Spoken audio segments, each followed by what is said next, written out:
ನಡೆದಿದೆ. ರಣ್ಯಾ ರಾವ್ಗೆ ಜಾಮೀನನ್ನ ಕೊಡಿಸಲಿಕ್ಕೆ ಅವರ ಪರ ವಕೀಲರು ವಾದವನ್ನ ಮಂಡಿಸಿದ್ದಾರೆ. ಸಂದರ್ಭದಲ್ಲಿ ಬಾಂಬೆ ಕೋರ್ಟ್ ಒಂದರ ತೀರ್ಪನ್ನ ಉಲ್ಲೇಖ ಮಾಡಿ ವಾದ ಮಂಡಿಸಿದ್ದಾರೆ ರಣ್ಯಾ ಪರ ವಕೀಲರಾದ ಕಿರಣ್ ಜವಳಿ.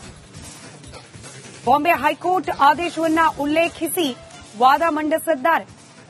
ಮಧ್ಯಾಹ್ನ 3 ಗಂಟೆ ನಂತರದಲ್ಲಿ ಡಿಆರ್ಐ ಪರ ವಕೀಲರು ಕೂಡ ಇದೇ ವಿಚಾರಕ್ಕೆ ತಮ್ಮ ಪ್ರತಿವಾದವನ್ನ ಮಂಡಿಸಲಿದ್ದಾರೆ. ಇವತ್ತೇ ನಿರ್ಧಾರವಾಗುತ್ತಾ ರಣ್ಯಾ ಬೇಲ್ ಭವಿಷ್ಯ ಕಾದ್ ನೋಡಬೇಕಾಗಿದೆ. ಮತ್ತಷ್ಟು ಡೀಟೇಲ್ಸ್ ನನ್ನ ಕಲೀಗ್ ನಾಗರಾಜ್ ನೀಡ್ತಾ ಹೋಗ್ತಾರೆ. ನೇರ ಸಂಪರ್ಕದಲ್ಲಿದ್ದಾರೆ ನಾಗರಾಜ್. ಬೇಲ್ ಅಪ್ಲಿಕೇಶನ್ ಹಿಯರಿಂಗ್ ನಡೀತಾ ಇದೆ. ರಣ್ಯಾ ಪರ ವಕೀಲರ ವಾದ ಏನು ಸದ್ಯಕ್ಕೆ?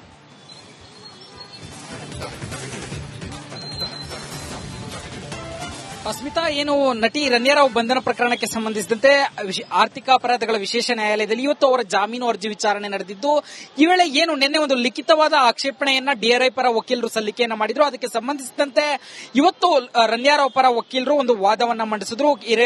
ಸೀನಿಯರ್ ಕೌನ್ಸಿಲ್ ಆಗಿರ್ತಕ್ಕಂಥ ಕಿರಣ್ ಜವಳಿ ವಾದವನ್ನ ಮಂಡಿಸಿದೆ. ಅವರ ವಾದದಲ್ಲಿ ಬಹಳಷ್ಟು ವಿಚಾರಗಳನ್ನ ರೈಸ್ ಮಾಡಿರ್ತಕ್ಕಂಥದ್ದು. ಅದರಲ್ಲಿ ಪ್ರಮುಖವಾಗಿ ಏನು ಕಸ್ಟಮ್ಸ್ ಆಕ್ಟ್ 102 ಅಡಿಯಲ್ಲಿ ಯಾವ ಒಂದು ಪ್ರೊಸೀಜರ್ ಇರಬೇಕು, ಒಬ್ಬ ಯಾವುದೇ ಪ್ರಯಾಣಿಕ ಬರ್ತಾ ಇರಬೇಕಾದ್ರೆ ಏರ್ಪೋರ್ಟ್ ನಲ್ಲಿ ಆತನನ್ನ ಪರಿಶೀಲನೆ ಮಾಡಿ ಆತನನ್ನ ಬಂಧಿಸೋದಕ್ಕೆ ಏನ್ ಪ್ರೊಸೀಜರ್ಗಳಿರಬೇಕು ಅದರ ಲ್ಯಾಪ್ಸ್ ಆಗಿದೆ. ಯಾಕಂತಂದ್ರೆ ಕಸ್ಟಮ್ಸ್ ಆಕ್ಟ್ 102 ಮತ್ತೆ NDPS ಆಕ್ಟ್ 50 ಬಹಳ ಸ್ಪಷ್ಟವಾಗಿ ಹೇಳುತ್ತೆ, ಯಾವುದೇ ವ್ಯಕ್ತಿಯನ್ನ ಬಂಧಿಸಿದ ಕೂಡಲೇ ಅಲ್ಲಿಂದ ಕರೆದುಕೊಂಡು ಹೋಗಿ ಮ್ಯಾಜಿಸ್ಟ್ರೇಟ್ ಪವರ್ ಇರತಕ್ಕಂಥ ಅಧಿಕಾರಿ ಮುಂದೆ ಹಾಜರುಪಡಿಸಬೇಕು ಅಂತೇಳಿ. ಆದ್ರೆ ರಣ್ಯಾ ವಿಚಾರದಲ್ಲಿ ಆ ರೀತಿಯಾಗಿ ಯಾವುದೇ ಇದನ್ನ ಗೈಡ್ಲೈನ್ಸ್ ಅನ್ನ ಫಾಲೋ ಮಾಡಲ್ಲ. ಅಲ್ಲದೆ DK ಬಸು ಕೇಸ್ನಲ್ಲಿ ಸುಪ್ರೀಂ ಕೋರ್ಟ್ ನೀಡಿರತಕ್ಕಂಥ ಗೈಡ್ಲೈನ್ಸ್ ಏನಿದಾವೆ ಇವುಗಳನ್ನ ಕಸ್ಟಮ್ಸ್ ಅಧಿಕಾರಿಗಳು ಸರಿಯಾಗಿ ಪಾಲನೆ ಮಾಡಿಲ್ಲ ಅನ್ನೋ ಅಂಶಗಳನ್ನ ನ್ಯಾಯಾಲಯದ ಗಮನಕ್ಕೆ ತಂದಿರತಕ್ಕಂಥದ್ದು. ಜೊತೆಗೆ ಇನ್ನು ಪ್ರಮುಖವಾಗಿ ಏನು BNSS 482 ಪ್ರಕಾರ ಅಂದ್ರೆ ಮಹಿಳೆ ಅನ್ನೋ ಕಾರಣಕ್ಕೆ ಮತ್ತೆ ಆಕೆ ಅನಾರೋಗ್ಯದಿಂದ ಇರಬೇಕಾದ್ರೆ ಆಕೆಗೆ ಜಾಮೀನು ಕೊಡೋದು ಸಾಮಾನ್ಯವಾಗಿ BNSS 482 ಅಡಿಯಲ್ಲಿ ಬರುತ್ತೆ ಅನ್ನೋ ವಿಚಾರವನ್ನ ಕೋರ್ಟ್ ಗಮನಕ್ಕೆ ತಂದು ಹೀಗಾಗಿ ಈ ಎಲ್ಲ ಅಂಶಗಳನ್ನ ಪರಿಗಣನೆಗೆ ತೆಗೆದುಕೊಂಡು ಜಾಮೀನನ್ನ ಮಂಜೂರು ಮಾಡಬೇಕು ಅಂತೇಳಿ ವಾದವನ್ನ ಮಾಡಿರ್ತಕ್ಕಂಥದ್ದು. ಆದ್ರೆ ಮಧ್ಯಾಹ್ನ 3 ಗಂಟೆ ನಂತರ ಡಿಆರ್ಐ ಪರ ವಕೀಲರು ವಾದವನ್ನ ಮಾಡ್ತಾರೆ, ಯಾಕೆ ಈಕೆಗೆ ಜಾಮೀನು ಕೊಡಬಾರದು ಅಂತೇಳಿ. ಸದ್ಯಕ್ಕೆ ಈ ಒಂದು ಇಷ್ಟು ಅಂಶಗಳ ಮೇಲೆ ಕಿರಣ್ ಜವಳಿ ಅವರು ರಣ್ಯಾ ರಾವ್ಗೆ ಜಾಮೀನು ಕೊಡಬೇಕು ಅಂತೇಳಿ ವಾದವನ್ನ ಮಾಡಿರ್ತಕ್ಕಂಥದ್ದು. 3 ಗಂಟೆ ನಂತರ ಡಿಆರ್ಐ ಪರ ವಕೀಲರು ವಾದವನ್ನ ಮುಂದುವರಿಸುವಂತದ್ದು. ಸ್ಮಿತಾ, ಧನ್ಯವಾದ ನಾಗರಾಜ್ ಮಾಹಿತಿಗಾಗಿ.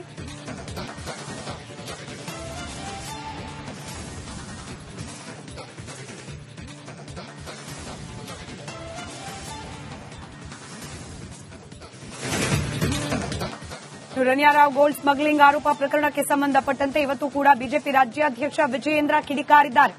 ಐಪಿಎಸ್ ಅಧಿಕಾರಿ ಒಬ್ಬರ ಮಗಳು 40 ಬಾರಿ ದುಬೈಗೆ ಹೋಗಿ ಬರ್ತಾರೆ. ವಾಪಸ್ ಬಂದಾಗ ಇಲ್ಲಿ ಅವರಿಗೆ ರಾಜಾತಿಥ್ಯ ಸಿಗುತ್ತೆ. ಇದನ್ನ ಯಾರು ಚೆಕ್ ಕೂಡ ಮಾಡೋದಿಲ್ವಾ?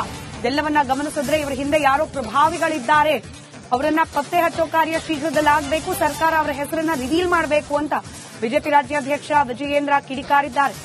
ಈ ಪ್ರಕರಣದ ಹಿಂದೆ ಘಟಾನುಘಟಿಗಳ ಕೈವಾಡ ಇದೆ ಅನ್ನೋದು ಮೇಲ್ನೋಟಕ್ಕೇನೆ ಸಾಬೀತಾಗ್ತಾ ಇದೆ ಅಂತ ಹೇಳಿ ರಣ್ಯಾ ರಾವ್ ವಿರುದ್ಧ ಬಿಜೆಪಿ ರಾಜ್ಯಾಧ್ಯಕ್ಷ ವಿಜಯೇಂದ್ರ ವಾಗ್ದಾಳಿ ನಡೆಸಿದ್ದಾರೆ. ಜೊತೆಗೆ ಸರ್ಕಾರದ ವಿರುದ್ಧ ಕೂಡ ಕಿಡಿಕಾರಿದ್ದಾರೆ.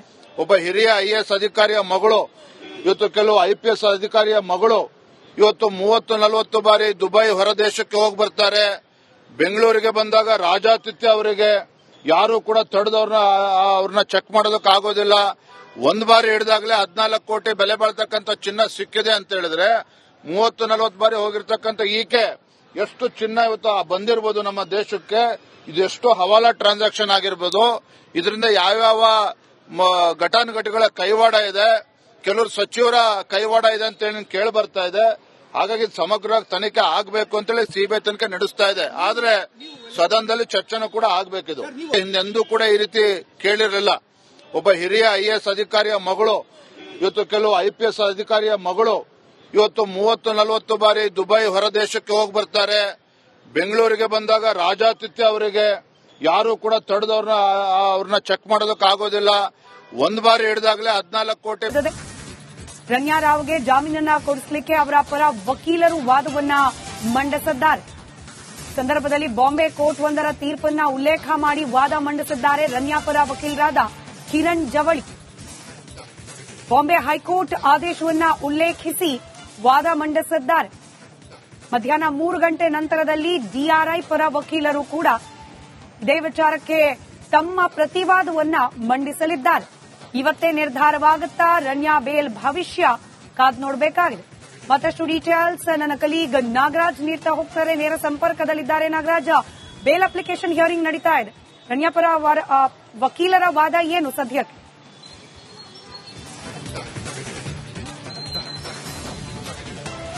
ಸ್ಮಿತಾ, ಏನು ನಟಿ ರಣ್ಯಾರಾವ್ ಬಂಧನ ಪ್ರಕರಣಕ್ಕೆ ಸಂಬಂಧಿಸಿದಂತೆ ಆರ್ಥಿಕ ಅಪರಾಧಗಳ ವಿಶೇಷ ನ್ಯಾಯಾಲಯದಲ್ಲಿ ಇವತ್ತು ಅವರ ಜಾಮೀನು ಅರ್ಜಿ ವಿಚಾರಣೆ ನಡೆದಿದ್ದು, ಈ ವೇಳೆ ಏನು ನಿನ್ನೆ ಒಂದು ಲಿಖಿತವಾದ ಆಕ್ಷೇಪಣೆಯನ್ನ ಡಿಆರ್ಐ ಪರ ವಕೀಲರು ಸಲ್ಲಿಕೆಯನ್ನ ಮಾಡಿದ್ರು. ಅದಕ್ಕೆ ಸಂಬಂಧಿಸಿದಂತೆ ಇವತ್ತು ರಣ್ಯಾರಾವ್ ಪರ ವಕೀಲರು ಒಂದು ವಾದವನ್ನ ಮಂಡಿಸಿದ್ರು. ಸೀನಿಯರ್ ಕೌನ್ಸಿಲ್ ಆಗಿರ್ತಕ್ಕಂಥ ಕಿರಣ್ ಜವಳಿ ವಾದವನ್ನ ಮಂಡಿಸಿದೆ. ಅವರ ವಾದದಲ್ಲಿ ಬಹಳಷ್ಟು ವಿಚಾರಗಳನ್ನ ರೈಸ್ ಮಾಡಿರ್ತಕ್ಕಂಥದ್ದು. ಅದರಲ್ಲಿ ಪ್ರಮುಖವಾಗಿ ಏನು ಕಸ್ಟಮ್ಸ್ ಆಕ್ಟ್ 102 ಅಡಿಯಲ್ಲಿ ಯಾವ ಒಂದು ಪ್ರೊಸೀಜರ್ ಇರಬೇಕು, ಒಬ್ಬ ಯಾವುದೇ ಪ್ರಯಾಣಿಕ ಬರ್ತಾ ಇರಬೇಕಾದ್ರೆ ಏರ್ಪೋರ್ಟ್ ನಲ್ಲಿ ಆತನನ್ನ ಪರಿಶೀಲನೆ ಮಾಡಿ ಆತನನ್ನ ಬಂಧಿಸೋದಕ್ಕೆ ಏನ್ ಪ್ರೊಸೀಜರ್ಗಳಿರಬೇಕು ಅದರ ಲ್ಯಾಪ್ಸ್ ಆಗಿದೆ. ಯಾಕಂತಂದ್ರೆ ಕಸ್ಟಮ್ಸ್ ಆಕ್ಟ್ 102 ಮತ್ತೆ NDPS ಆಕ್ಟ್ 50 ಬಹಳ ಸ್ಪಷ್ಟವಾಗಿ ಹೇಳುತ್ತೆ, ಯಾವುದೇ ವ್ಯಕ್ತಿಯನ್ನ ಬಂಧಿಸಿದ ಕೂಡಲೇ ಅಲ್ಲಿಂದ ಕರೆದುಕೊಂಡು ಹೋಗಿ ಮ್ಯಾಜಿಸ್ಟ್ರೇಟ್ ಪವರ್ ಇರತಕ್ಕಂಥ ಅಧಿಕಾರಿ ಮುಂದೆ ಹಾಜರುಪಡಿಸಬೇಕು ಅಂತೇಳಿ. ಆದ್ರೆ ರಣ್ಯಾ ವಿಚಾರದಲ್ಲಿ ಆ ರೀತಿಯಾಗಿ ಯಾವುದೇ ಇದನ್ನ ಗೈಡ್ಲೈನ್ಸ್ ಅನ್ನ ಫಾಲೋ ಮಾಡಲ್ಲ. ಅಲ್ಲದೆ DK ಬಸು ಕೇಸ್ನಲ್ಲಿ ಸುಪ್ರೀಂ ಕೋರ್ಟ್ ನೀಡಿರತಕ್ಕಂಥ ಗೈಡ್ಲೈನ್ಸ್ ಏನಿದ್ದಾವೆ ಇವುಗಳನ್ನ ಕಸ್ಟಮ್ಸ್ ಅಧಿಕಾರಿಗಳು ಸರಿಯಾಗಿ ಪಾಲನೆ ಮಾಡಿಲ್ಲ ಅನ್ನೋ ಅಂಶಗಳನ್ನ ನ್ಯಾಯಾಲಯದ ಗಮನಕ್ಕೆ ತಂದಿರತಕ್ಕಂಥದ್ದು. ಜೊತೆಗೆ ಇನ್ನು ಪ್ರಮುಖವಾಗಿ ಏನು BNSS 482 ಪ್ರಕಾರ ಅಂದ್ರೆ ಮಹಿಳೆ ಅನ್ನೋ ಕಾರಣಕ್ಕೆ ಮತ್ತೆ ಆಕೆ ಅನಾರೋಗ್ಯದಿಂದ ಇರಬೇಕಾದ್ರೆ ಆಕೆಗೆ ಜಾಮೀನು ಕೊಡೋದು ಸಾಮಾನ್ಯವಾಗಿ BNSS 482 ಅಡಿಯಲ್ಲಿ ಬರುತ್ತೆ ಅನ್ನೋ ವಿಚಾರವನ್ನ ಕೋರ್ಟ್ ಗಮನಕ್ಕೆ ತಂದು ಹೀಗಾಗಿ ಈ ಎಲ್ಲ ಅಂಶಗಳನ್ನ ಪರಿಗಣನೆಗೆ ತೆಗೆದುಕೊಂಡು ಜಾಮೀನನ್ನ ಮಂಜೂರು ಮಾಡಬೇಕು ಅಂತೇಳಿ ವಾದವನ್ನ ಮಾಡಿರ್ತಕ್ಕಂಥದ್ದು. ಆದ್ರೆ ಮಧ್ಯಾಹ್ನ 3 ಗಂಟೆ ನಂತರ DRI ಪರ ವಕೀಲರು ವಾದವನ್ನ ಮಾಡ್ತಾರೆ, ಯಾಕೆ ಈಕೆಗೆ ಜಾಮೀನು ಕೊಡಬಾರದು ಅಂತೇಳಿ. ಸದ್ಯಕ್ಕೆ ಈ ಒಂದು ಇಷ್ಟು ಅಂಶಗಳ ಮೇಲೆ ಕಿರಣ್ ಜವಳಿ ಅವರು ರಣ್ಯಾರಾವ್ಗೆ ಜಾಮೀನು ಕೊಡಬೇಕು ಅಂತೇಳಿ ವಾದವನ್ನ ಮಾಡಿರ್ತಕ್ಕಂಥದ್ದು. 3 ಗಂಟೆ ನಂತರ DRI ಪರ ವಕೀಲರು ವಾದವನ್ನ ಮುಂದುವರಿಸುವಂತದ್ದು. ಸ್ಮಿತಾ, ಧನ್ಯವಾದ ನಾಗರಾಜ್ ಮಾಹಿತಿಗಾಗಿ.